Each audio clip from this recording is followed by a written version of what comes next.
Good morning, ladies and gentlemen, on this wonderful beginning of the week. My name is Sean Michael Small, and this is Talking Point on WESN, your content capital. And quite a bit of political drama, so to speak, happened over the weekend. Of course, we weren't able to get to it at the close of last week. But now it's the beginning of a new day, and we're here to have those conversations. My co-host, Mr. Keita Shah, he'll be joining us soon, but in the meantime, it behooves me to point out some of the more important stories, at least from my point of view, stories that to some extent I have found that perhaps they're not getting its due consideration by the national media, possibly including this show as well. And in doing so, the public discourse, the narrative is not giving it its due weight. The issue, therefore, is being left to fly to some extent under the radar. First of all, it has been confirmed that the police commissioner, the former acting police commissioner, yes, he has more or less gone on leave, I believe, and no muss, no fuss. That is basically the headline of one daily newspaper. Former acting COP exits TTPS without fanfare. I do find it interesting. I do wonder to some extent if it's a product of the perception of the service, of the national or government response to crime, of the ability or the perception of the ability to deal with the crime situation, which technically is more than just the police service, but is centered on the police service. And of course, one of the criticisms that has come out of this show repeatedly is the fact that we have not had a substantial commissioner of police for what is now, almost 2 years running, I think. And the thing is, though, I think this sort of exit to some extent only compounds the problem. Because now we're basically saying, well, look, he was the acting commissioner for a year. What was he really able to institute? What was he really able to implement that would last within just a year while trying to deal with the seasonal issues? He has to deploy officers for Christmas. He has to deploy officers for Tobago Carnival. He has to prepare officers for the upcoming quote-unquote mother of all carnivals, and so on and so on. Of course, we were at the tail end of the public health regulations having to be enforced, etc., etc. So to what extent was he able to make a lasting impact? In part because, ultimately speaking, he would be something of a lame duck commissioner of police. And that is basically when, an official is more or less reaching the end of their tenure.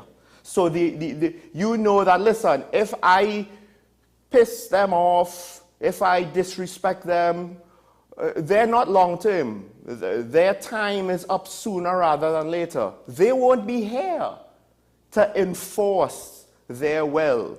If I am a thorn in their side or perceived to be, they won't be here to do anything about it. Somebody new is coming in. And to some extent, their boss and the rest of the organization might not necessarily be looking to support them and their decisions 100%. Why?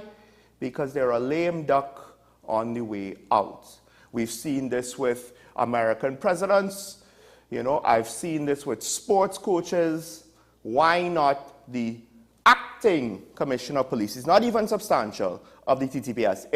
To be fair to Mr. Jacobs, it puts him in a very, very uncomfortable, no-win situation. It all depends on if the rest of the senior leadership of the TTPS supports him. And from what I understand, but this is rumors that can't be substantiated from anybody with any real credentials, it's a political battleground at the top. It's all politics. Merit and technical expertise and pure leadership and problem solving is secondary to the political maneuvering at the top, as it is for just about any other significantly sized organization. That is reality. It is what it is. Now, to what extent is that true? To what extent does that then cause my opinion of the current acting commissioner to be affected? I'm not entirely sure because, again, I can't substantiate that with anybody that's actually there in the know. So what I do know is that the Police Service Commission is saying, well, by next month. Let me just double check on that. I believe end of January. Yes, so by next month. I don't think it was the best thing to cause such a disruption in the proceedings that we will be delayed a police commissioner by a year and a half plus. Maybe I'm crazy, right? Now, it's not that simple. It's not that simple, but wouldn't there have been a better way if one of the candidates had done something less than pleasant? Wouldn't there have been a better way than just restarting the process from scratch?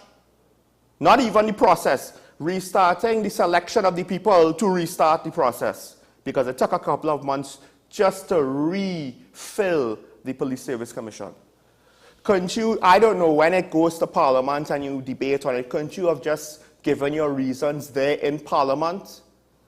And therein lies, I guess you could say, the million-dollar question. Why was it that whatever the information was that the president of that time, Paula May Weeks, received she allegedly received information to allegedly withdraw the list? Don't mind that technically there is no legal process or framework that allows her to do that act. But, again, why couldn't they have just debated the issue in Parliament? What was so important that it couldn't be made public? Transparency works both ways. It is a tool that could work for you. It is a tool that could work against you if you try to be a smart man, but you want to play checkers instead of chess and don't think about the long-term implications of what you're doing. I'm sure there are long-term implications, but doing the right thing is really easy when you're accustomed to doing the right thing. Doing the right thing is really hard when you're not accustomed to doing it, because you can and probably will be exposed somehow for something. But anyway, so therein lies that situation. Oh wait, crime is in a way still in its runaway pattern. There were quite a few, what's the term, incidents between the police and members of the public, alleged criminals, over the weekend, of course. But at this point, I do wonder if the public, if you all are getting somewhat, tired of this. I mean, back in 2014 or 2013, forgive me, I can't remember the correct year, news reporting was almost all crime all the time. A significant fraction of all news stories, opinion articles, letters to the editor, editorials, features even to some extent, was about crime. And I do wonder if because of that period, that was when we had the unfortunate murder of Shannon Banfield and several others. This is even before Shanti Riley. I do wonder if we started to become more numb to it. And then now babies are dying and we don't say anything. I mean, when a young lady in her 20s was killed, it caused a big uproar, but a 6-year-old died. Where's the uproar? Is it that people are economically struggling too much to care? So that's going on, and the position of commissioner is in flux. By the way, the implications, of course, of my statements is the current acting commissioner of police is just there for a month. Now, she has a substantive rank, I think, of assistant commissioner or deputy commissioner. I can't remember which one. Those are two separate ranks. Assistant commissioner is under deputy commissioner. So it's not to say that she's a complete lame duck, but at the same time, she's just there for a month. Do her philosophies align with McDonald Jacob? Will she continue to advance his philosophies? And then when the new commissioner comes in, who knows, maybe McDonald Jacob put himself on the list and he will get through. At this point, I could believe that. That's not outside the realm of possibility.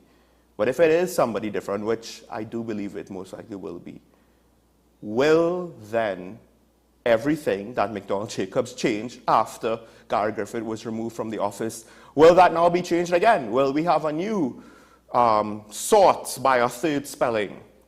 Lord only knows what that acronym will stand for now, because this new commissioner has to put their stamp and make their mark and forge their legacy. And I would just like to ask the public outside of boroughs, which commissioner has a legacy? And that legacy, I do believe, is not necessarily the best thing, from what I understand. Just a quick thing, and I'll further this discussion when my co-host gets in here in the studio, but the Senate, well, the Electoral College, the former Senate president was confirmed, elected by the Electoral College to be president. There's two main branches to that story coming out, outside of the debate that we have already had with regards to, is this candidate, the best choice? We have our issues, but at the end of the day, we expected it to come through. But there's two things then. One is the political aspect. Something interesting happened in the UNC's vote. But the other thing is, well, the PNM's Women League is saying that this is, well, Kangaloo's ascension signals equity, equality for women. I'm sorry, I don't think a glass ceiling exists when her predecessor was also a woman. She's not the first. She is literally the second.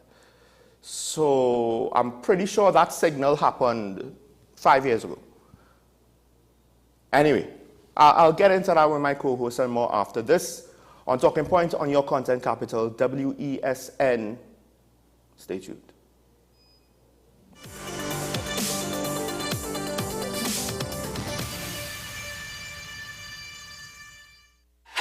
FanZone, your reliable, authentic supplier, has just gotten better. You can now visit our website www.fanzonett.com for your authentic wear and collectibles. The only place where you can use both your Visa debit and credit cards.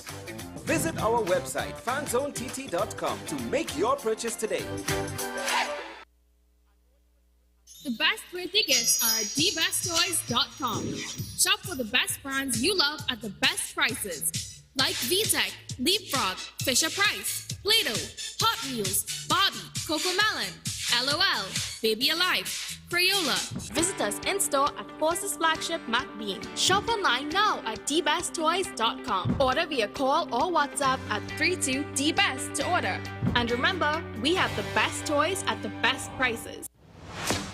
Is it politics? What is it? Is it that nobody cares about sports? The kind of support that sport used to get in the past is no longer here. The thing is, taking a knee doesn't mean that that's the only thing you're doing on it. Right. Taking a knee along with other stuff. Samantha, what are you looking forward to when you return home to Trinidad and Tobago after winning the title? Thank you very much for speaking it into existence. Is it no pressure on Nicholas Ball? It makes me more motivated to work hard and to go out there and rep the white and black. Why are we sending a team to the Winter Olympics? There are a number of Trinbagonians who are in the diaspora and have grown up in winter sport. It's an opportunity that the Trinidad and Tobago Olympic Committee will not close the door on. I also believe in the players that we have. Once you can motivate the players, you can get the best out of them. AM Prime on WESN, the only place from 6 to 7:30 a.m. where you can get the most analytical and thorough interviews and regional reports. The Barbados Labour Party, led by the Prime Minister Mia Amor-Motley, once again able to achieve a clean sweep in yesterday's general election. I think a lot of people have underestimated the power of Tobago nationalism. If the government is afraid to say it, I, Martin George, I am saying it this morning on your show, Andy, there will be no carnival before Ash Wednesday. Grab a cup of coffee and start your day right watching AM Prime with Andy Johnson weekdays from 6 a.m.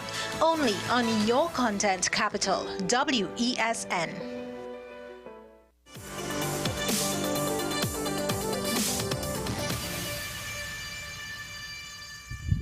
Welcome back to Talking Point, ladies and gentlemen. And of course, The president has been elected, confirmed. The process seemed almost automatic. Actually, with regards to the politics, there's two aspects that I'd like to get into. One is with the opposition. The other one is with the independent senators. But before I get into that, do you know that the PNM Women's League has said that this election of Christine Kangaloo as the president of the Republic of Trinidad and Tobago, you know, is a hallmark, it's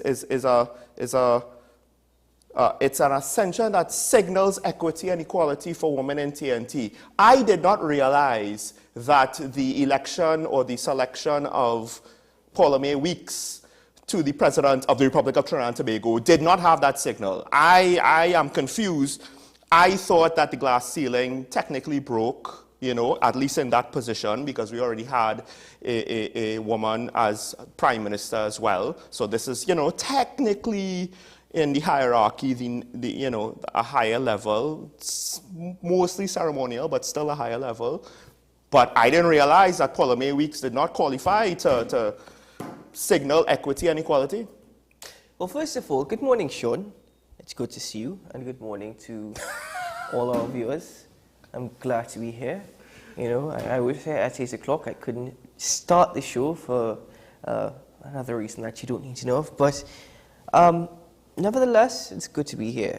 First of all, the PNM Women's League, let's just get this out of the way. The PNM Women's League is oftentimes very selective in what they comment on, and also many a times very selective with the language or the jargon they choose to use in their messaging to the public. So now that we've gotten that out of the way, in this particular instance, I both disagree and agree, so I suppose I'm at a neutral point, in the sense that, no, it's nothing so grand and so brilliant to the extent that we had, you know, Kama Bisasa as the first female prime minister, we had Paula Mae Weeks as the first female president. If I were to interpret it in one sense or the other, this is the first female first Indo-Trinidadian female to hold the position. And this is not even my point. This is a point that was raised by one of our directors this morning. And, you know, when we live in a society that is so blessed as we are, a melting pot for many around the world, here in Trinidad, where all races live in harmony, well, at least we're supposed to, it is actually something that signifies equity and equality. But in one sense, yes. In one sense, no. Women have broken the glass ceiling in Trinidad and Tobago. There would be some that suggest that there's still a lot more to be done and a lot far way to go still. But at the same time, you have the first Indo-Trinidadian female being elected to the office of the presidency. So, though there were quite a number of controversies surrounding her appointment as president, I will extend my congratulations to President-elect Christine Kangaloo, and by extension, I wish her all the very best. I hope that you are a president that certainly works for the people and not works for the party. And also, I truly hope that you are one that makes your presence felt, unlike your predecessor who left a vacancy for the last 5 years. I'll just say this. In a very minor, indirect way, it's almost as though they're acknowledging that not all went right the first time. So let's you know. Well, yes. Let's ring out all the bells and whistles and shoot the fireworks and try again, number 2. Okay, this candidate hopefully will not have the controversy of the last candidate to be our hallmark of our political messaging. I don't know. I hate to say this, but I do wonder to some extent when I see messages like this, especially when there's already been, say, a woman or a person of color at a higher rank, and then they want to say, well, this lesser rank, it's the first time a minority occupied the positions. Like, I get it, I understand, that's technically true, but a higher rank was already filled. So where was the limitation really?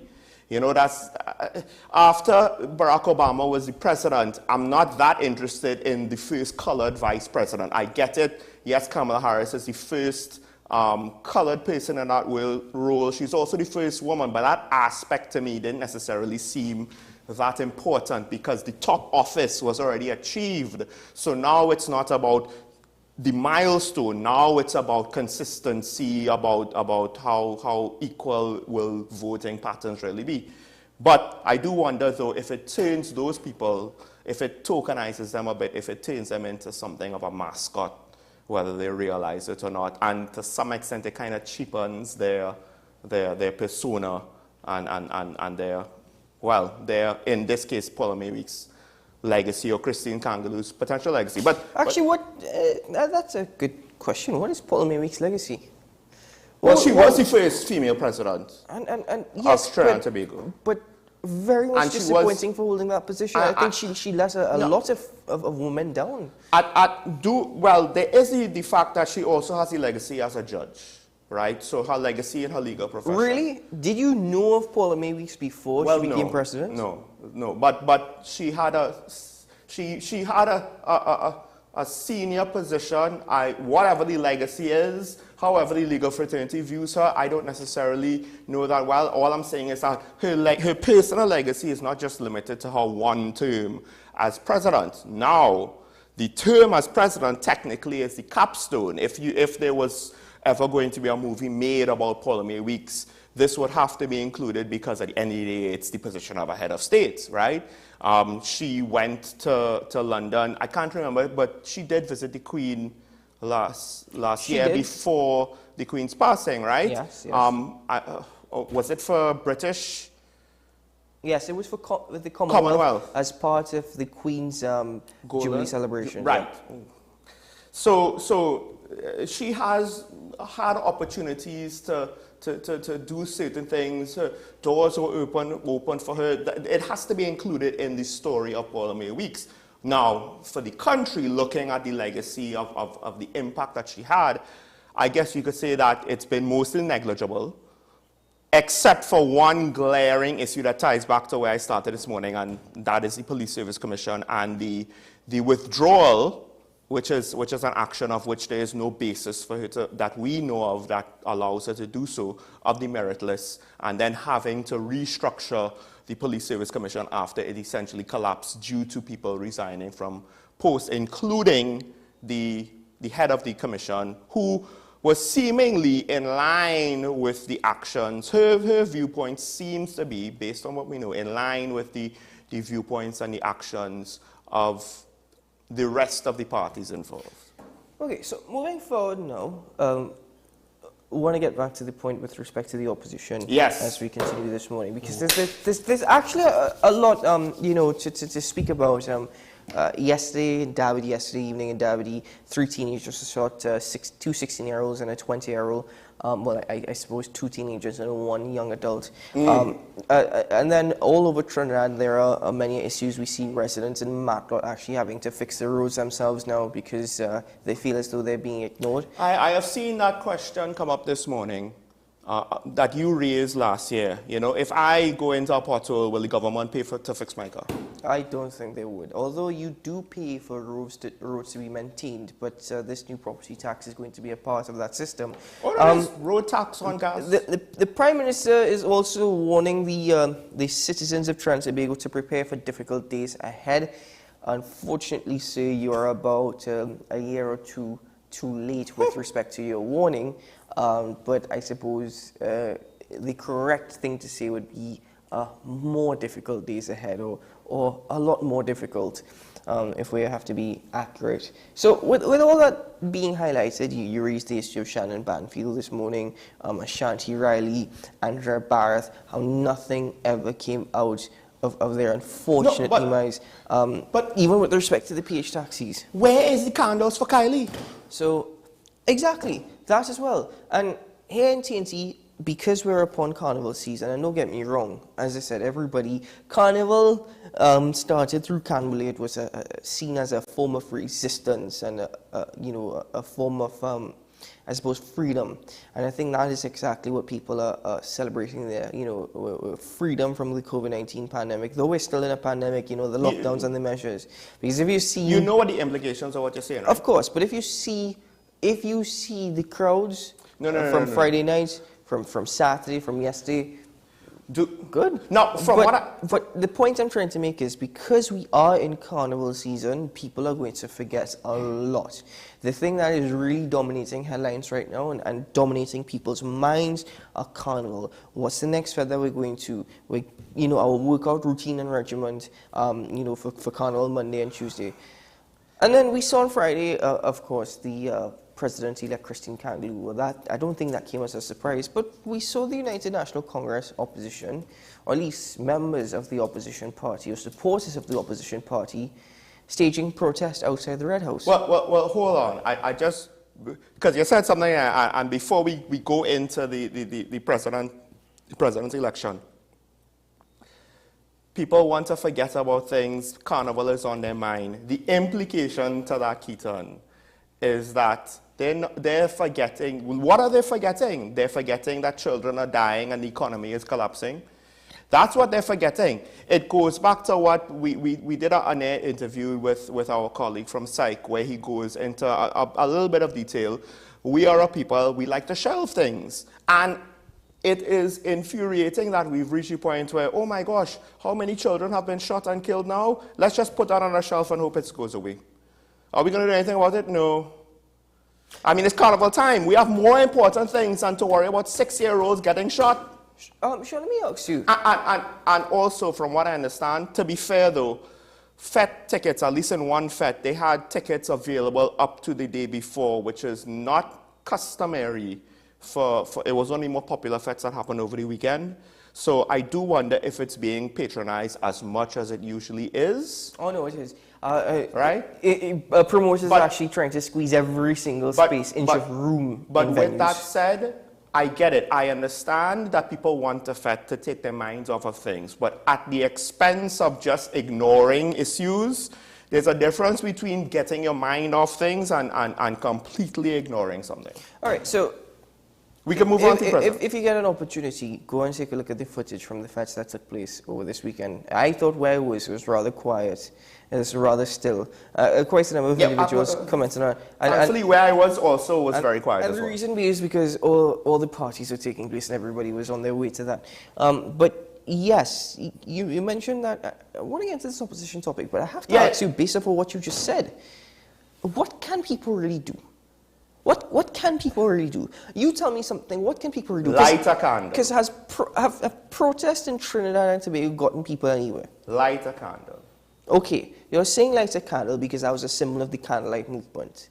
I don't know if you're being facetious or if you're being honest with me. I'm being both. Right. I'm being sarcastic and serious. What is that going to do?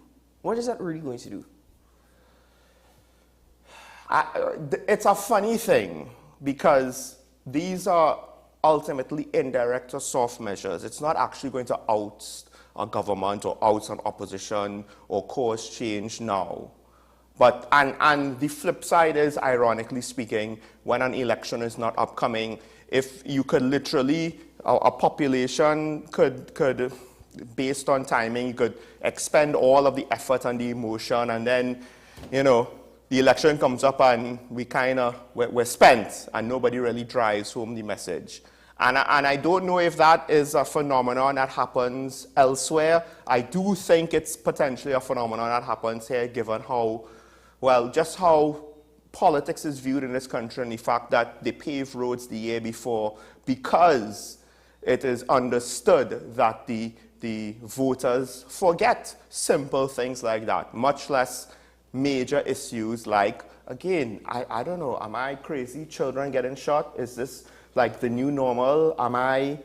So I understand that not much will be done to affect literally today, tomorrow, next week, or potentially even next month. However, if you do nothing and say nothing, you are tacitly, you are informally, unofficially, agreeing with what's going on by voicing any disapproval. All right, so now let's take that same answer that you just given, and let's apply your logic to the opposition protest on Friday. Then by what you are telling me, by that response, the opposition was justified in their protest outside the Red House.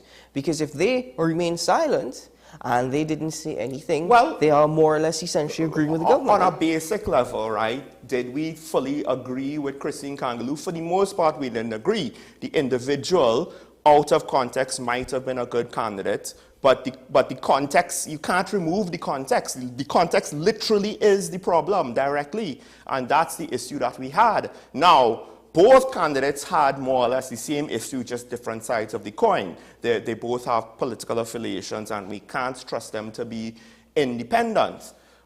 Ironic, given what we're going to talk about coming up. But yes, they were right to protest. It's fine for them to protest once it did not disrupt anything, once it did not cause any sort of harm or there were no violent acts, or once it did not cause any sort of illegal disturbance. Yes, protest. Voice their displeasure. I think the issue with the opposition is not that they don't voice their displeasure, it's that they do so very clumsily, ineffectively, and at times in a manner that seems very random. They just throw things at the wall and see what sticks, but the problem is by the time you see what sticks, you muddy the waters so much that the public and all is not necessarily going to get your message. Your base will eat up everything you say, but the undecided voters in the middle, they're just going to see one hell of a mess and just ignore it because it's too much and they can't be bothered to try to sift through the mud. I think that with these protests by supporters of the opposition, and one can only conclude that it is being organized by the opposition. That's fine. I think whilst they have every right. In this case, that's fine. I think whilst they have every right for these protests, and by the way, Prime Minister, in my opinion, actually responded brilliantly because he yes, he did. He put down his window and he was waving to the protesters of the opposition party, and you know, I think that's well done. But, I think sarcasm, but just subtle enough that it's not insulting. I noticed you're there, and welcome, and thank you for being here today. You know, we recognize your presence. But anyway, there's a lot more crucial issues to protest. You've mentioned it, the killing of children. True. Right? True. The fact that it's been over a year since we've had a police commissioner, a permanent police commissioner. The mere fact that, not over a year, sorry, it's just that time is just going all over the place.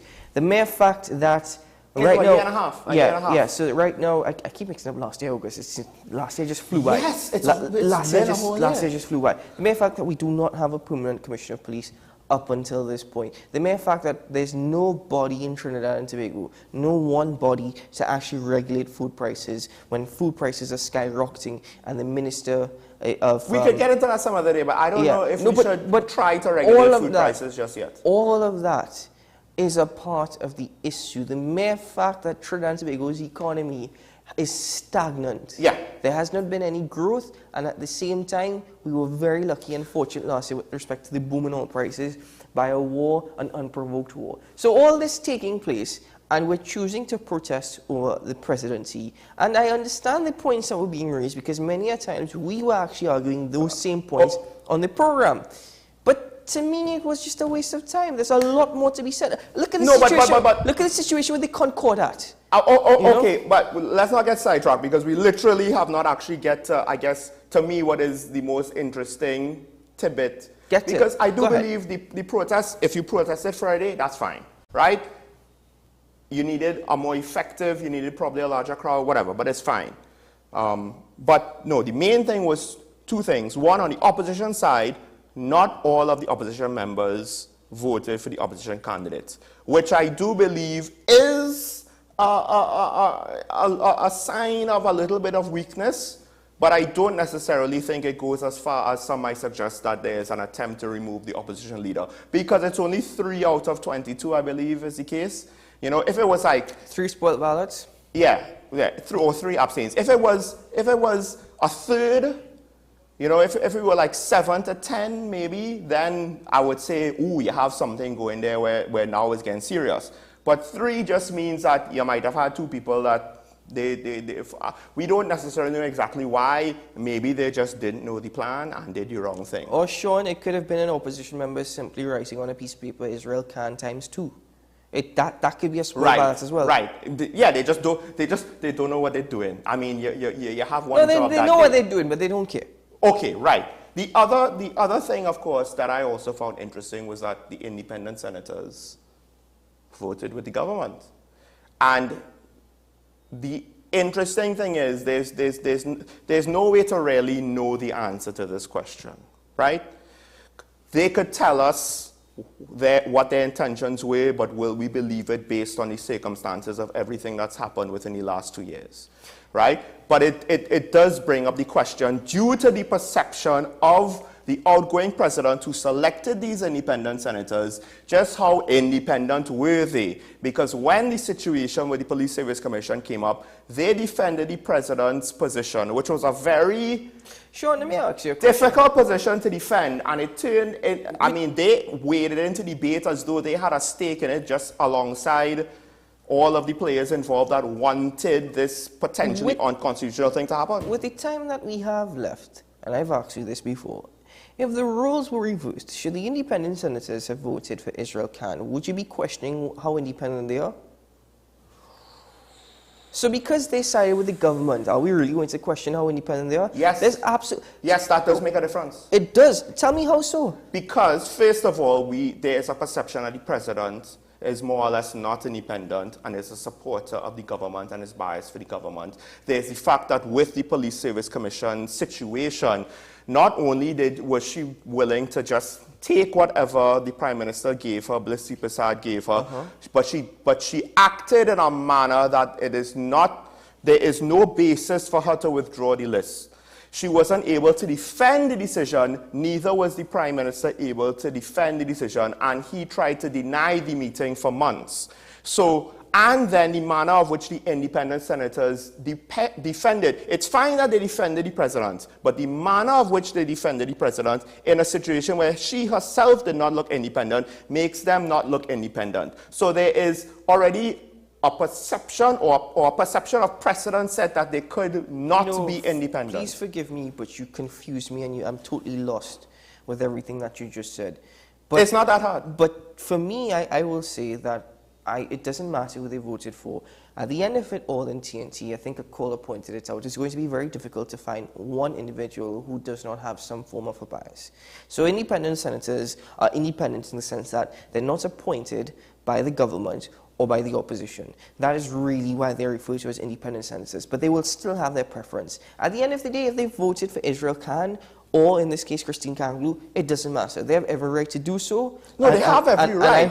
And I hope that judgment was based off of their independent thinking and their mindset. But given the circumstances, Keaton, when the person who appointed them, there's questions about her independence.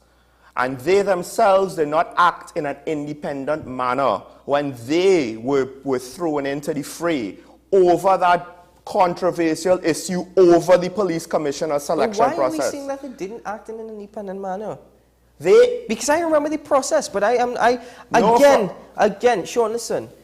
My entire point is whether or not they voted for Christine Kanglu. Okay, let's just put it all out there. Paula May Weeks had no defense, right? What was her defense? No, I still don't accept. What was her defense? I don't accept what she did. So her right. defense So you tell me exactly what exactly was the legitimate claims the independent senators made to defend her from the opposition.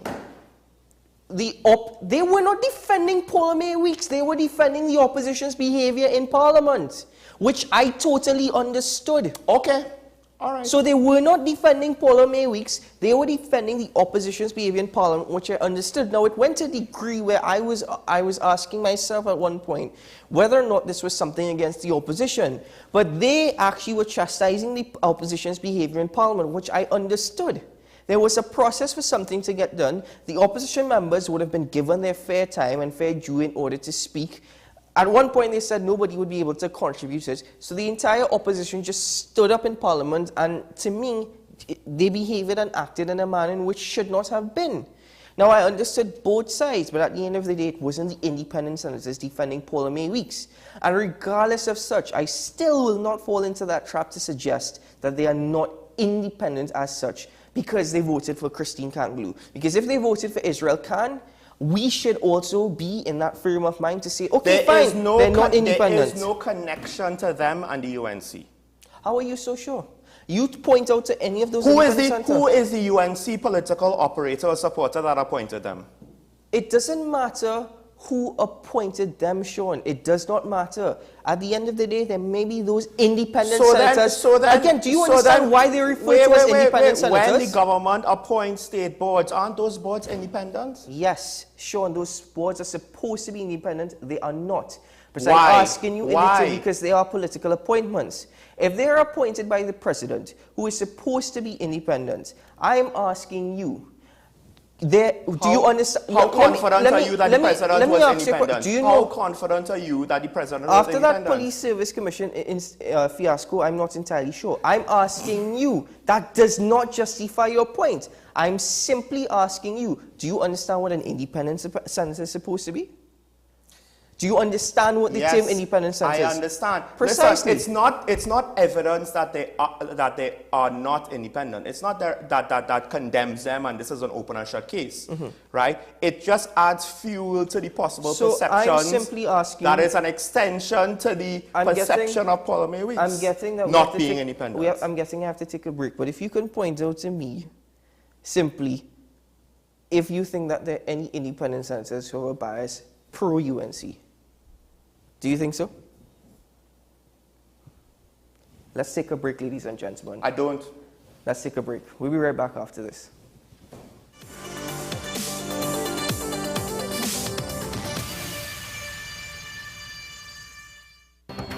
The issue, the continued rise in the price of flour and its impact on the cost of living in Trinidad and Tobago. How should we go about it? I want to ask you what has been revealed to you about the state of vulnerability in the country because of this exercise and because of what we're going through. Is the government losing the war on the vaccine front? The discussion should revolve around the common good for the greatest number of people in Trinidad and Tobago. How do we inculcate a sense of respect and regard for people who may not be of your own political ilk or persuasion? The communities are now being used by political opportunists. So when the tables are turned, it's the same way. Okay, this has been 10 questions. I'm Andy Johnson, and we'll see you next time. Every word, every line, every paragraph depicts a real moment in someone's life. A father, a sister, a mother, a brother. We at Newsday are dedicated to you, the people, and through independent, unwavering journalism, strive to always bring your stories to life. Because your stories are more than just words. Newsday, independent and credible.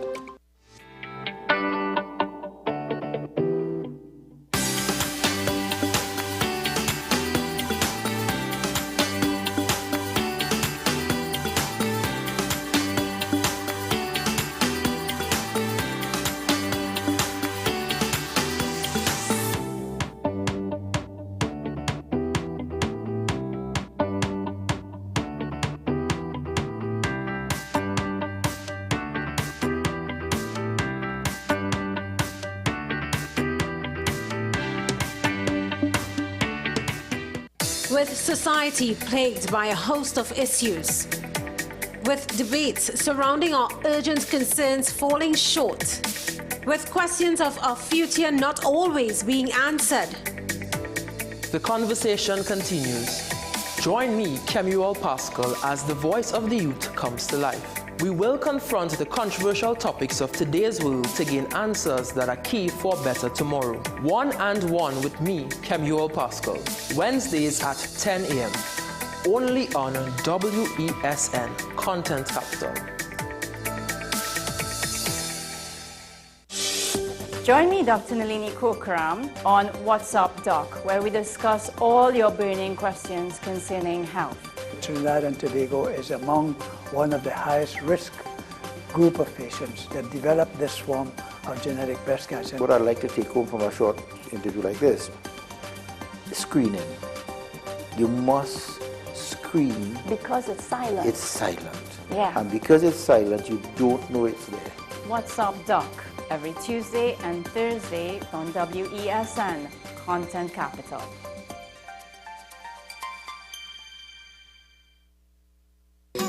Take some time for yourself or spend some time with the family at Sandy Point Village Hotel. Enjoy our various studio and suite apartments, self-contained with their own kitchenettes and Wi-Fi. We also have our famous 100-foot swimming pool and our beachfront restaurant, the Steak and Lobster Grill. And our location in Crown Point puts us near the center of activity from the nylon pool to the local nightlife. Call us and make your reservations at 639-8533, 389-2378 or email us at sandypointvillagehotel@gmail.com. Every day, we communicate through stories. Stories of ourselves, our challenges, our goals, our experiences, and our aspirations.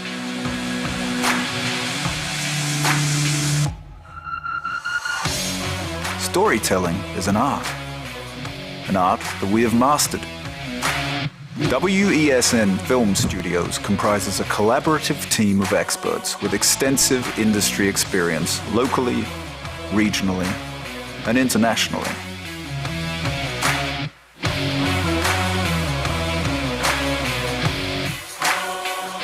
The ability of your business to successfully communicate with your preferred audience depends on the strength of the stories you tell. Your vision should be communicated in a high-quality, professional, and creative way.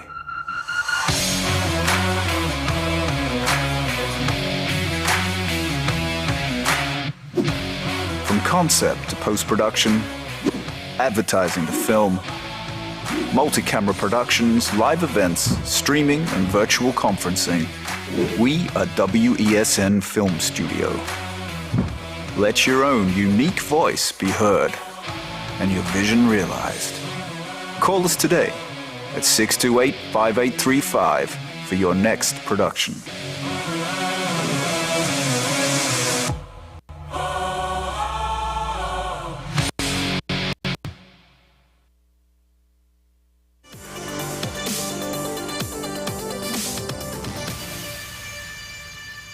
Welcome back to Talking Point, ladies and gentlemen. And of course, while I did not do so for my co-host, I must introduce our very, very honored guest, the man that is always in the hot seat on a Monday morning. I am, of course, speaking about the acting ASP, Ashraf Ali, TTPS Media Ambassador, here to answer all of our questions about what's going on in the police service. Not so much all. Good morning, gentlemen. It's nice to be here again. You. Hope you had an eventful weekend. Yes, it was a lot of activities in Port of Spain that you realize that there was the opening of the Carnival Village, there was PAN, there was events from as early as Friday on the Avenue. Square, yes. So we have a lot. We continue to have a lot of activities leading up to Carnival in Port of Spain Division. Any incidents? No incidents. All right. Everything went well. Right, so that was good. A lot of the officers was out, right? But we always have, unfortunately, this morning, ironically, there was an accident in Colville Street where 2 persons got injured, right? And that continues part of our messaging for Carnival that we need to understand the roads leading up to Carnival, which brings a different dimension when persons are liming and under the influence of alcohol and all of that. We have road safety to also consider at the same time. Fortunately, it was not fatal. Persons were injured and seeking medical attention. The severity is not known at this point in time. The circumstances are also not clear as to how the incident took place, but this speaks to our repeated messaging over the last couple of weeks, and that will be going forward again to Carnival about road safety on our roads of Trinidad and Tobago. Well, I know alcohol is, you think of road safety, Carnival, alcohol is the obvious low-hanging fruit, don't drink and drive. But there is also the fact that these fetes, sometimes they're late in the night, sometimes they start after midnight, go into the morning. It breaks the usual sleeping pattern for anybody that has a normal work schedule, that has to, sleep normally by around 11 o'clock midnight, 1 o'clock into the next morning is when they wake up. But over the weekend, you're fetting from 1 a.m. to 5 a.m. or 6 a.m. or whatever. is there also any concern about people just falling asleep at the wheel? Because alcohol is not necessarily going to help with that when you're tired and your sleep pattern is all messed up. Well, that too we have to look at because it's not a norm. I mean, remember we have a crunch time for Carnival, and a lot of persons don't really, outside the period of Carnival, persons may not get up that early morning and go to fetes. But for Carnival, it is something out. Yes, so it will change your sleeping rhythm. Yeah, right? People will just be like, you know what, 2 hours of sleep and I'll go to work, I'll be fine. Or we get multiple fetes in a weekend. But I know that whilst the police shouldn't be policing everything and everyone, they can't be as a corner. I mean, we've said that before. What about breathalyzer stations on the highway, exits from major venues that hold fetes, you know? No. You put a breathalyzer in Glencoe, you'll catch a lot of people. I'm glad you put that here because, you know, that is one of the points I have written down here. We didn't speak off air, so that is very important. So we're on the same page. Right, so yes, breathalyzer is in fact one of the things that we have to look at. Now, the police service do in fact provide a level up through our traffic management branch and our Arrive Alive initiative. We do in fact provide some level of voluntary breath testing at some of the events, but promoters have to request because remember it is at a cost, and the cost not the cost for the officers, but for the equipment that has to be utilized because the test kits, right, is at a cost, and if it is that you are requesting that assistance, officers have to bring out those test kits to be utilized. But isn't it something that should be mandatory? Because for any fet to be held, you have to have a license by court, you have to have a liquor license, you have to pay police to be present, the fire services have to be present. Shouldn't this also be something that be made mandatory? It is something that we have been utilizing in carnivals when the breathalyzer system came in and the whole the new system came in. Some feds and some promoters do in fact engage the police for that level of support, but not all, right? Because it is in fact, it inhibits you in a manner. Because if to be under the influence of alcohol, your legal limit is 35 milligrams per 100 millimeter, right, of breath. So when you blow into that vial, right, the tube, it tests. And if you're over 35, let's say hypothetically you're at 40, you would not be charged. Okay. Initially, right? They would give you a time frame to do another breath to determine whether or not your alcohol level is going to fall within the limit, because that's the first test. Are these, by the way, just according to Transvago law, so that people understand, hearing directly from a police officer, could you force somebody to take a breathalyzer test? You cannot force, but if you feel to accede to a breath, it's an offense. Because if the officer is of the opinion that you're under the influence, it means that you're failing to take a breath a sample. So we cannot determine whether or not you're above or below. Now, one of the key things is that when you look at lifestyles of individuals in Trinidad and Tobago, there's a lot of factors to consider that your assimilation of alcohol is different than another individual. So when you go to a fete, you may not have one person may have rested whole day. One person may just came from work. So their body is different in terms of the physical structure right now, as well as how the body is feeling. So you drink one beer, and your blood alcohol could even go up. Yeah, you feel really good, yeah. Right. Now we have the whole combination where the young persons and some of the adults are going now and combining different strengths of alcohol. So you're drinking puncheon with white oak and everything. So that brings a whole different dynamics. No, it's not new, but when you add combinations, right, we don't know how your body is going to react. So then when you have the opinion that you're accustomed drinking 2 beers and you're good, everybody just said, you're good, right? Or we Trini say, I good. But when you're at a fete, drink 2 beers, combined with anything else, you're not good no more, because your blood alcohol could go beyond 35 and you're not even sure about it and you don't know. And these are all the other safety risks on the roads add in. So just in case people might be confused, to clarify, what ASP Ali is saying is, you can't be forced to take the test, but then that will be an offense to not be tested. But they still can't force you even after they're charged for the offense of not being tested. Yes, if you feel, so my advice to everyone, that first test is a voluntary one that gives you an understanding of where your blood alcohol is. It's a safety requirement. It's for you, it's a safety requirement immediately because you may not have known that you're over 35. And the police is very lenient. They would say, hey, Sean, take a seat. Well, hopefully they they are. I could vouch for that when it comes to the blood alcohol situation. They allow the individual to take a vibe, take a rest, and do another test to make sure that is not a false and you get a correct reading. Now, one critical thing is that the fine is $12,000 or 3 years imprisonment. You go to a party and get arrested for that, your party done. Yep, that's about 10 all-inclusives right there. For the all-inclusives one time. So understand the seriousness of it. I mean, the irony is, either way is all your all-inclusives gone because the amount of money it costs for a FET ticket now, you'll have the money to pay the ticket, you just won't have the money to pay for the FETs, but at least you could potentially avoid the jail time.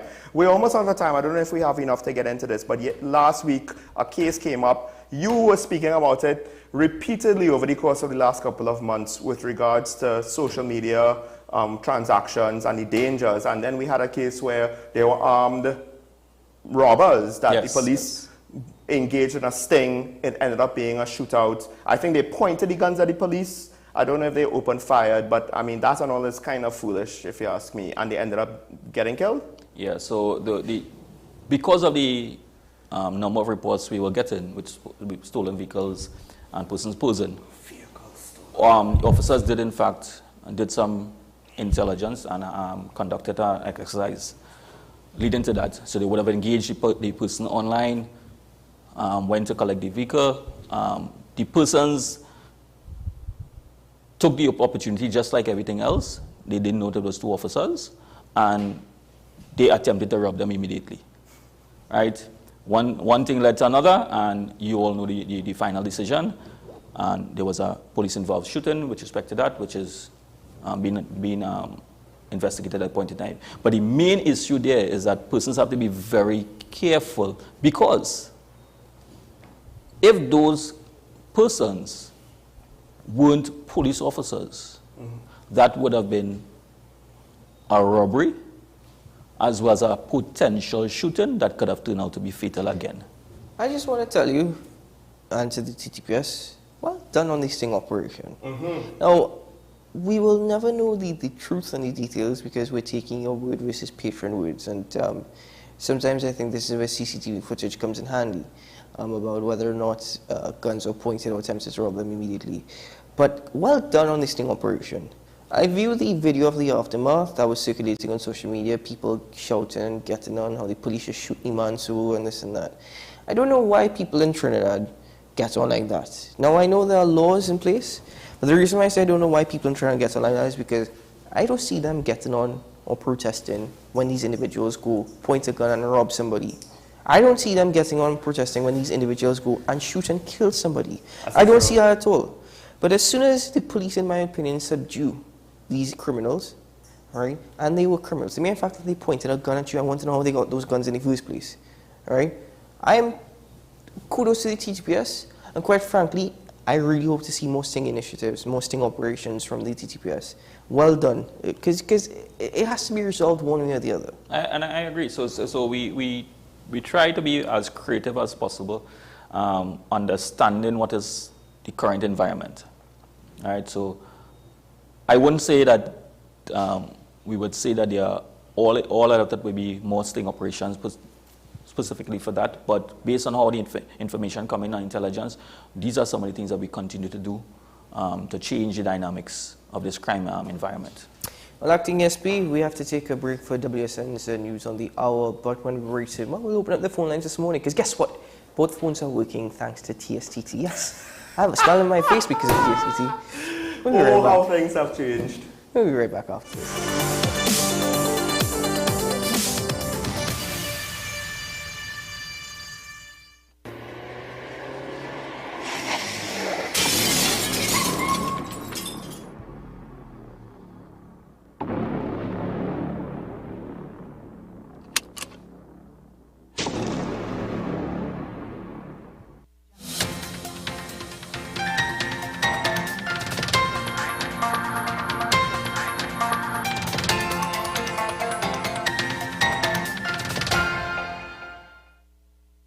Here is your WESN News on the Hour. I am Denise Martin. Thanks for joining us. Here are the headlines. Triple murder in Boys Lane, 3 teens killed. Transport grant distribution to begin today. PNM Women's League slams media. And internationally, 10 killed in shooting at Lunar New Year party in Monterey Park. Now for the details. 3 teenagers have been shot dead in the country's first recorded triple murder for the year.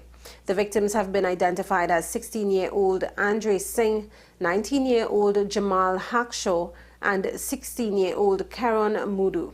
The young men were all gunned down at Boys Lane, Dabadi. Investigations into the killings are continuing. The Ministry of Social Development will today begin the distribution of transport grants. A total of 175,000 clients of the ministry are set to benefit from the one-off grant, valued at $1,000. This promise was made by the Minister of Finance in fiscal 2023. Do better. A call from the PNM's Women's League to the media following a report on the Trinidad Guardian purportedly of inaccurate information regarding the misspelled and mispronounced name of the president-elect, Christine Kangaloo. The National Women's League rejects this flagrant attempt to denigrate and trivialize her term of office before it even begins. The League suggests that it is crystal clear that it is subliminal support for the UNC nonsense and demands a full retraction and apology to the president-elect. In international news now, 10 persons have been killed in a shooting at a Lunar New Year party in Monterey Park. The mass shooting took place late on Saturday at a ballroom dance club on Garvey Avenue in Monterey Park, a majority Asian American city on the eastern edge of Los Angeles. Police said people were pouring out of the location screaming when officers arrived at the venue at about 10:30 p.m. In a news conference hours after the attack, it was revealed that 5 men and 5 women died at the scene. The gunman, a 72-year-old, has been found dead in the van he used to flee, according to police. Well, that was your news to the hour on WESN. I am Denise Martin. Thanks for watching.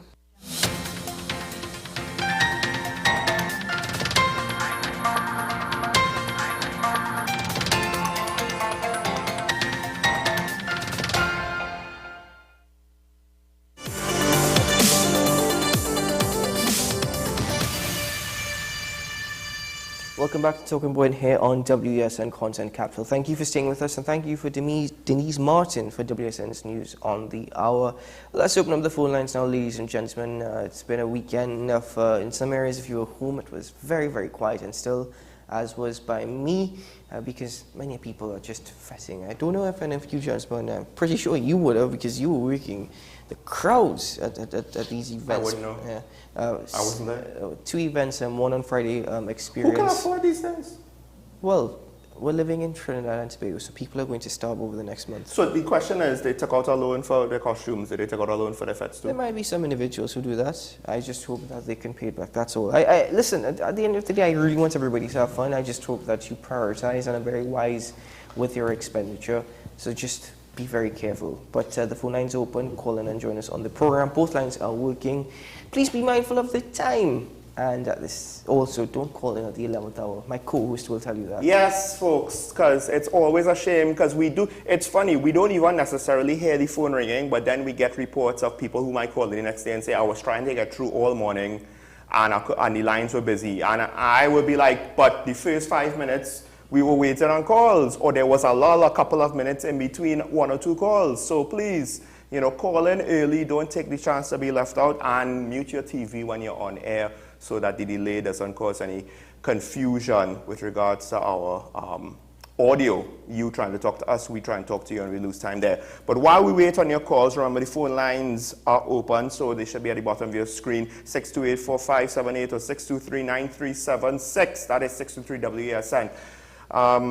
ASP Ali. One thing I do have to ask now. Oh wait, we have a caller on the line from Point Fortin. Good morning, caller. Yeah, good morning. Good morning. Yeah, just 2 quick things. I think the issue of the apparent disconnect with the opposition support for the candidate, we cannot go around that. Secondly, the issue of the protest by the opposition, while they're entitled to protest, but I think it is very disrespectful the manner where they try to denigrate the president and make a mockery of a name and those kinds of issues. And that only appeals to a certain kind of person in this country, and it would further marginalize people, right-thinking people, from supporting your position. And finally, on the question of the independence of the independent senators, the fact that they seem maybe to support the PNM more time than others, it could be that the PNM in most time could have a better position. Possibly. So independence doesn't depend on whether you support the government or the opposition. It is what is rational in front there and how people think. So supporting the opposition doesn't mean that you're independent. That could just mean you're biased to the UN. Thank you very much, Kola, for your contribution. I really appreciate your second point, one of which we did not raise, where these protesters were making a mockery of President-elect Christine Kangalu's name. I disagree with that, and I think it's pathetic, and I think it's rather shameful that I've seen in other instances where when, you remember Kamla Sushila Prasad Bisasa, yes. right? And the UNC was quick to condemn it and quick to come up with so many different angles of arguments. And yet they encourage this, they don't condemn it. What absolute nonsense. And that's to tell you the condition and state in which the opposition United National Congress have found themselves in. Caller on the line with us from San Juan. Good morning, caller. Yes, I'm calling from San Juan. Yeah, good morning, Keaton. Good morning. Yeah, and good morning, Sean. Morning. And good morning to the Commissioner of Police in waiting there. Good morning, sir. Superintendent Ali. What I want to discuss is something very, very briefly. I was listening on a talk show program on Saturday morning, and the talk show host made a point which caught my attention. And in the light of the escalating crime that we are experiencing in this country, now I wouldn't identify the talk show host, I wouldn't identify the radio station. But he made a point, and I was discussing it with my family members. He said that people, now it is a law that when you are driving, that you must wear a seat belt. Yes. And right, that is the law. Drivers must wear the seat belt. The passenger in the front seat must wear the seat belt also.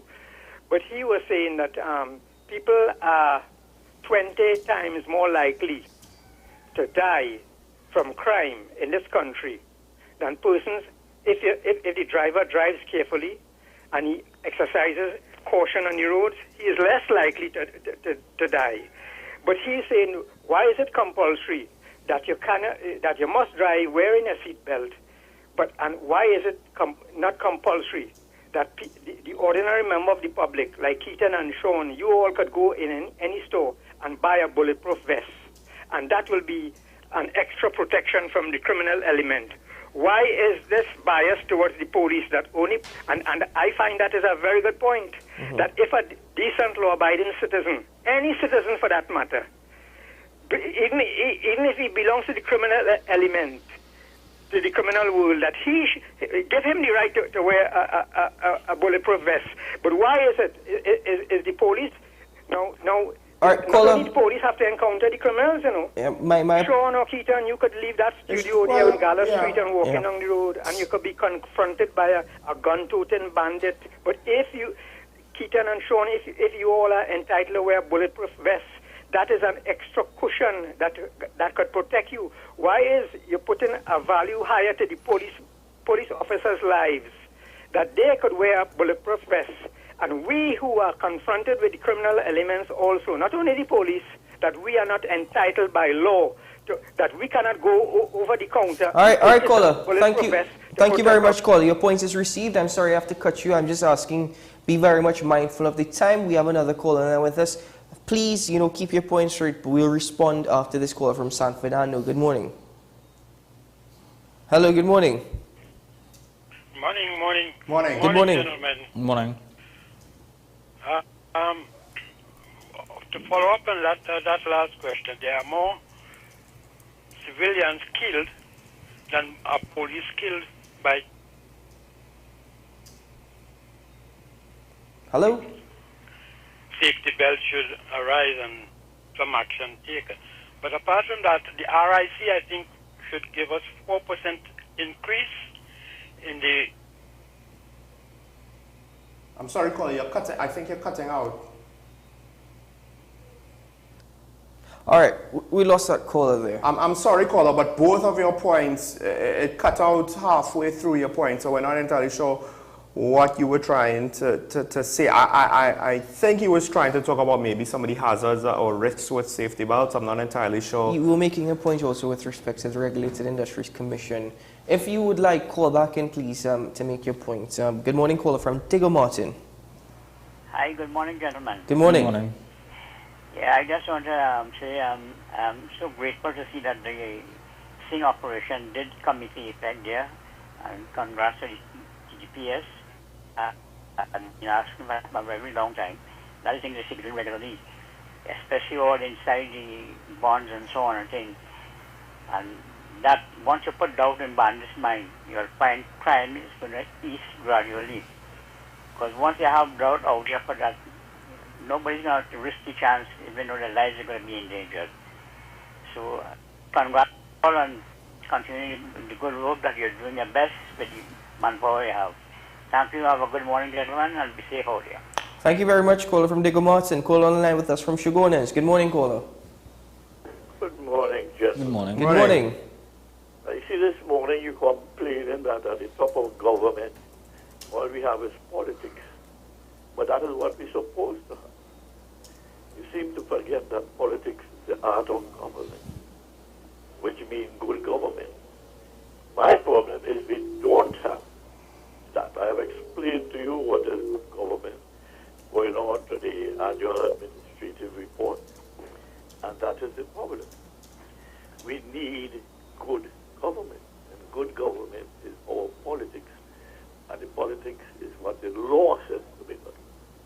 And I have gone into this in a lot of detail, because you complained the other day about public servants not doing their work, and I explained to you that is the fault of the politicians. Because every public servant has a supervisor who's supposed to put in an annual report of it. This senior officer can change that. The public service regulations clearly a person must not get an adverse report by surprise. If you see he's doing something wrong, you're supposed to take steps to bring it. Any questions, gentlemen? Yeah, but what if the supervisor not doing his job? Why had to be the politicians only not doing the job? It's the minister who's supposed to get reports on these things. He does the opposite. I told you, Dr. Rowley complained that Kamla Prasad, because I was 4 years behind. Now he is 5, right? And 7. Why don't you say these things? Well, you already said. Yeah. No, I don't say it. Well, of course If I say Professor, then what would there be left for you to say? Professor, thank you very much. Hope you're keeping well. Thank you. Have a good day. With respect to the question posed by the caller from Sanborn and Bulletproof Vest, the are two things I could think of. One, it is very easy for, if you put a criminal in a bulletproof vest, it changes the whole dynamic, right, of the war against crime. And this is very easy for a bulletproof vest to get into the wrong hands here in TNT, especially if you make it available to any civilian. If a civilian has it and their home is robbed and the bulletproof vest is stolen, it's a similar thing to a firearm. So it changes the whole dynamic, and perhaps that is why there are restrictions in place. Perhaps the other thing about it is if you start, at least now, that there's a public relations side it as well. If it is that you are allowing civilians to purchase bulletproof vests in order for them to wear, it is the government conceding that we're in a situation that is completely helpless, it's out of control, and there's nothing that they can do about it. I don't know of any jurisdiction that allows the public to wear bulletproof vests, because again, now it will be legally available for criminals who could openly wear it, and then it would not be like an indicator, ooh, that person is up to no good. There is an interesting thought, though, that if a criminal wears a bulletproof vest and he's shot, he might be incapacitated without killing him. But I guess it all depends on the caliber of the round that hits him. That's how we have a caller. Yeah. So we have a caller from Valencia. Good morning, caller. Hi. Good morning. Good morning. Morning to all three gentlemen there. Sting operation, fantastic. It was a well-done job. Regardless of how people consider the results, I don't have a problem with that. In the Guadalupe area, we had also basically a traffic jam at the Valencia Junction, right outside the police station. And vehicles are packed on both sides of the road. The gas station on one side taking a people vehicle, and then there are business vehicles on the other end. But you don't ever see police, directing the traffic. Those are right there. But a little further up the road, I was standing, I saw a police officer, a man, passing. A guy had one vehicle parked that is up on the going to Pine. He had nothing on the roadside, nothing, just one vehicle parked. The guy went into most likely the family or something. Police passed and asked him, "Are you driver?" He said, "Yeah." He said, "Well, you're blocking traffic." And he was like, "There's no traffic here."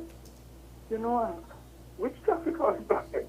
But pick up and leave. Yeah. And they drive off a little and they turn around to make sure the guy move. But when I asked, he said, "Why I wonder, the traffic that is packed by the bakery and the supermarket, they don't ever be there. You have a vehicle park up here to go and do something by a person. You can't park on the pavement." Hello? All right, okay. I think we've lost that call. But caller, thank you very much for your contribution. Because I know the situation there at the Valencia police station and at that junction, the traffic that it causes. But, there are 2 points. Acting SP, you have 3 things to answer. 1, the bulletproof vest for civilians. 2, why aren't police why aren't their presence felt at more of these intersections or junctions where there could be major traffic jams, especially this Valencia police station, which right outside there's a lot of traffic.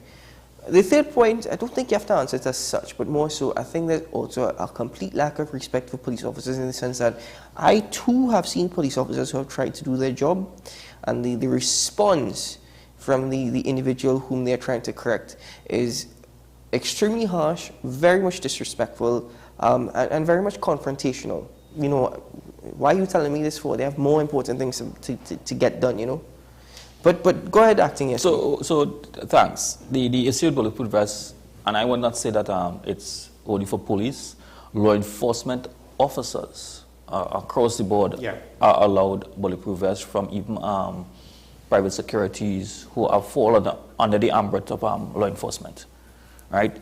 The Valencia Junction issue has always been, and there are a lot of junctions and areas that has a lot of traffic. And the challenge with that now, a lot of persons have their businesses with no parking facilities, and on all the roads of Trinidad and Tobago, persons use the road as their private parking when they're attending to businesses. It's something that's an ongoing issue, and yes, Valencia Junction is in fact one of the critical areas. I know the senior superintendent in charge of Eastern Division, Mr. Khan, always try to put some systems in place at the Valencia. It's just a work in progress, so I understand the caller plight, and I would inform them about trying to add some more police officers, or get your police officers to do a little more at the Valencia Junction. All right. At the end of the day, exercises, we go outside to do our work. And I wanted to say this. Even we tell our law enforcement officers when they come into the police service, the first day you walk through the academy and the day that you leave that academy, you are no longer considered to be a civilian. Even your family member view you differently because you represent something. You represent law and order, you represent the Trinidad and Tobago Police Service. Many times you come here and you talk about how you interacted with police officers. Some good, some bad, some indifferent. That first interaction with a police officer for any situation, that first reaction, first interaction with an individual, it depends on how the police officer initially reacted and interacted with you, gives you opinion or perception of all police officers across the board. So it works both ways. So it's something we work with going both ways, right? And that is part of the concept of customer service and how we behave, how we behave as a citizen. I hear you, Acting ASP. We have a caller on with us from Claxton Bay. Good morning, caller. Hello, good morning. Yeah. Hi, good morning. Good morning. Everybody there. Sting operation is very good. I think we should have more sting operation. But my problem is that why it is we continue to hear that when the officers and them find containers and guns and in warehouses, we don't seem to hear the owner of the container, the people who own the warehouses, while all these things is always a secret. Why it is, I mean, this is 2023. Throughout the world, when they hold containers or people or whatever, we get to see them, we get to hear them. How it is in Trinidad, this small country, you don't get to hear, you don't get to see them, you don't hear the name, you don't hear nothing. I can't understand that. Thank you. Thank you very much. That's a very good point. However, the laws of Trinidad and Tobago, you cannot divulge person's name, addresses, or anything like that unless they have been charged for an offense. These are allegations, these are investigations. So yes, you can say that the company is being investigated, the shipment is being investigated, but the nature of the investigation would... Could you say the name of the company? Yes, you could say, because they indicated where the items was. Let me flip the question then.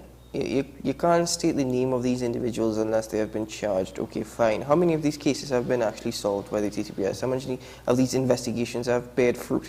Now, sometimes we look at direct correlation to investigation. Investigation leads to other things, right? Some are what you call strict liability offenses, possessions of items, possession of firearm, possession of marijuana, possession. Those are strict liability. I am saying that these investigations are ongoing. I tip my hat off to you, sir. I just want to say, because I had a discussion with Mr. Solomon last week on customer service, just in general, and I do think you always say again, the police comes from our society, so we do need to understand as well that we have an issue with customer service in general. Why are we expecting now that a police service that comes from the very same people, the very same society that has that issue is going to magically be better without us actually putting some effort into it, both from the service provider side and from the customer side? I'm going to take this call from Port of Spain because I always think that we must have high expectations of ourselves and of each other. True. And I don't think we must never lower those expectations or standards. Good morning, caller from Port of Spain. Sean and Keaton and Senior. Good morning. Good morning. Sean, this one I heard you mention that you had tremendous concerns about the, how should I say, the fluidity of the leadership of the police service. Yes. And you ascribed that to be one of the reasons why we are not getting the policing that we're getting. I want to disagree with you because, in a sense, the police service has been set up and structured to operate, in my view, even without a police commissioner. Because we have had police commissioners who really have just been there. We have had police commissioners who felt that their roles were to be on the street, parading as if they were military officers. But what we know at the time is that we...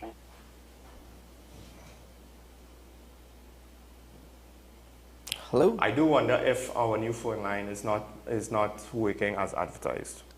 This is the second caller, and it's a similar cutout. I think, again... It may not necessarily be our phone line, it may be their phone line. True, it could be their phone line. All right, caller, listen, it's 25 minutes past. If you can call back within the next minute, we will give you the opportunity to complete your point.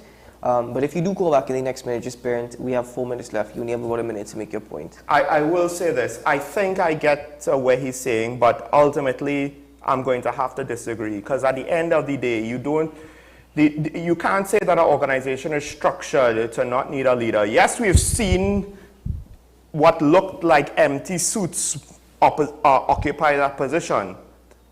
Okay, we have the caller back. Hello, good morning, caller. Good morning, Keaton. Yes. And team again. And I'm saying to you, the disorder that prevails at Maracas Bay in the vicinity from Sam's Bar all the way back to the big Maracas sign is unacceptable because there's a police station approximately 100 meters away from there. It must be that the next time I'm passing through, I'm going to go and I see what the disorder, I'm going to go and visit the police station myself. I just want to be able to count and see how many police officers are there. Secondly, I know this country was given a gift of some 300 police motorbikes. So could you tell me whether these motorbikes are in action, whether there are policemen assigned to ride these motorbikes, and why don't we use these motorbikes to patrol the North Coast on public holidays and on weekends when there is an influx? Why don't we use these motorbike officers to patrol Valencia? All right, caller. We apologize. You don't know what happened there. Okay, but yeah. to answer your question, the motorcycles are there. They just don't have any gas to operate them. Sorry. That's the Coast Guard's excuse. That's I will say this. I'm not too sure if I like the idea of motorcycle cops trying to go around blind corners on the North Coast Road, at least at certain points. So I'm not too sure. No, we don't use the motorcycles in particular areas. They are more, because of our traffic issues that we have in the built-up areas, they are more used in the congested areas, to the city limits and those areas and on the highways to proceed. Yes, we do have, we were given a number of motorcycles, and they have been being utilized by the police service, but just like everything else, it's a mechanical piece of equipment, and there is in fact some level of repairing and maintenance of those vehicles. So yes, we do have them on the areas. So the challenge that we have with areas like Maracas, when you look at the area that the caller mentioned, it's a very small area that the Maracas beach takes up. But the number of persons that goes to that location on a daily basis or on a weekend, there's not parking. The parking facilities cannot reasonably keep up with all of that. And you will always have persons, because you see, the way we go to beaches, because that we have one of the Maracas beach is a very popular beach, you don't get persons going to the beach at one time. We have a regular flow of persons throughout the day going, because we trainees like to go different times every day to go. Some go to the beach just to hang out, just to go and get bacon shack, just to go on lime. So we just have a number of persons keep on, so the flow keep on coming, right? Well, I hear your point. I mean, in all fairness as well, I hear what the caller is saying, but I have seen where the car park is empty and there's still people parking on the road. And then two, I've also seen at times where there is a heavy police presence with officers walking up and down on foot. So I mean, it should be more. There should be more. There should be a certain level of consistency. Well, and that leads to my point where at the end of the day, an organization is structured to have leadership. Right? The TTPS, whatever its structure is, it's technically supposed to have a commissioner of police, 3 deputy commissioners, and then I don't even know how many assistant commissioner of police. I don't even know why we have such a distinction. But with that said, when the leadership is, because we have, right now, we have one acting commissioner of police, one assistant commissioner of police, who's an acting deputy commissioner of police, who is then acting as commissioner of police. Right? That is the leadership structure of senior leadership of the TTPS. Why? Because the Police Service Commission collapsed before the deputy commissioners could have been appointed. We only got one. He just retired and the commissioner was appointed. So the structure is not there. When the cat's away, the mice will play, so to say. Any organization, when leadership is missing or lacking, you're going to have issues. I have to close the show, Sean, but I will only respond by suggesting that I disagree with you to the extent that in your mind and in your rights capacity, you are a leader and you should take initiative. I understand that the TGPS officers at times in the station will have to take directives from a senior in the police station, but at the same time, you could take initiative, and that gets you a long way. Anyway, ladies and gentlemen, we have to close. Thank you very much, Acting SP Ashraf Ali, Sean Michael Small, to all our directors and all our callers. I'm Keaton Shaw. This has been Talking Point in WSN Content Capital. Remember, today is a good day to have a good day. We'll see you again tomorrow morning. Bye-bye.